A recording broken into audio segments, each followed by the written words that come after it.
Could a dropper seat post allow you to descend faster on a road bike? Well, I've come to the Jouplan to find out. I expect a lot of you are now asking yourselves the very same question. What the hell is a dropper seat post?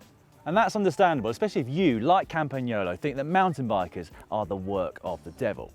Essentially what it is a seat post which allows you to adjust your saddle height whilst you're riding.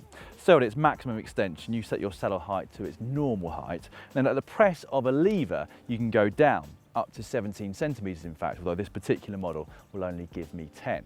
Now what that allows mountain bikers to do is get their seat out of the way. So on steep and technical descents, they can have much more confidence and go faster. It also allows them to lower their centre of gravity, which really helps when they're cornering. So that got us wondering, could the same thing apply to road bikes? Could we descend faster on a mountain descent with a dropper seat post with more confidence, lower our centre of gravity and corner faster? And actually, could we get more aero by lowering our entire body?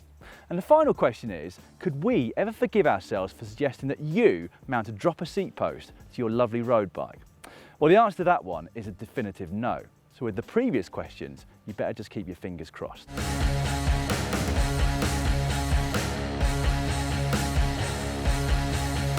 I almost forgot, your last question might be, why does my bike look this terrible? Well, unfortunately we couldn't fit the conventional lever to my aero bars, so we came up with what is possibly the bodge of the century.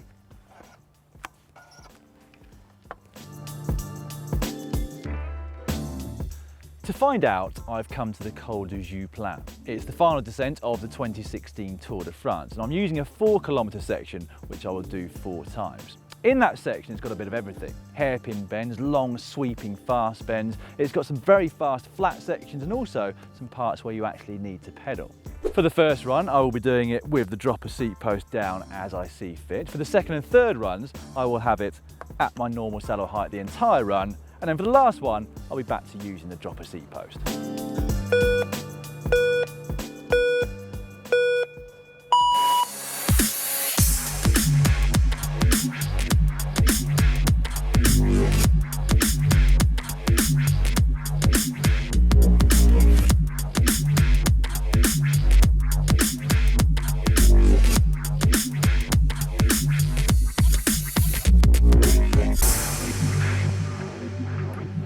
Well, that, I have to say, was a whole lot more fun than our usual experiments which involve pedalling uphill, because I got a car in between each run.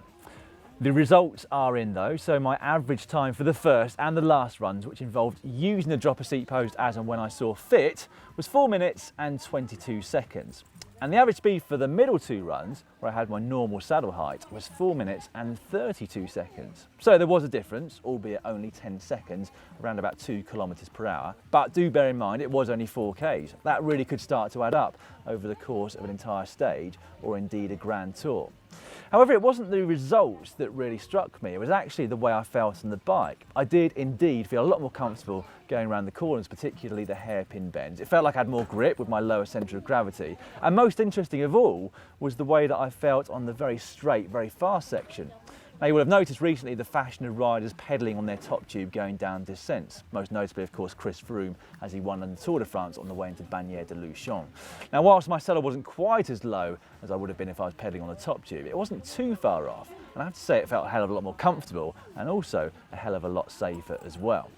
So could we see dropper seat posts being used in the pro peloton in the near future?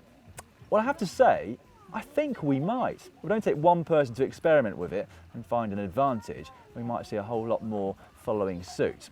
Firstly though, they have to take into consideration the weight. This thing weighs about 300 grams more than my normal setup, but I think they would be able to reduce that weight if they really worked on it. And I think they might also have to work on the aesthetics of it just a little bit. Now, interestingly, a couple of weeks ago, we put out a video which compared different body weights going up a hill. Less fun, but quite interesting all the same. Extra 5 kilograms for both Matt and myself over a 5-kilometre climb. You can find that video just at the top. Meanwhile, we have our entire Tour de France playlist for you in one handy bit down there. Just click on that and you'll get straight through to it. And if you'd like to subscribe to the channel, just click on the globe. It's free.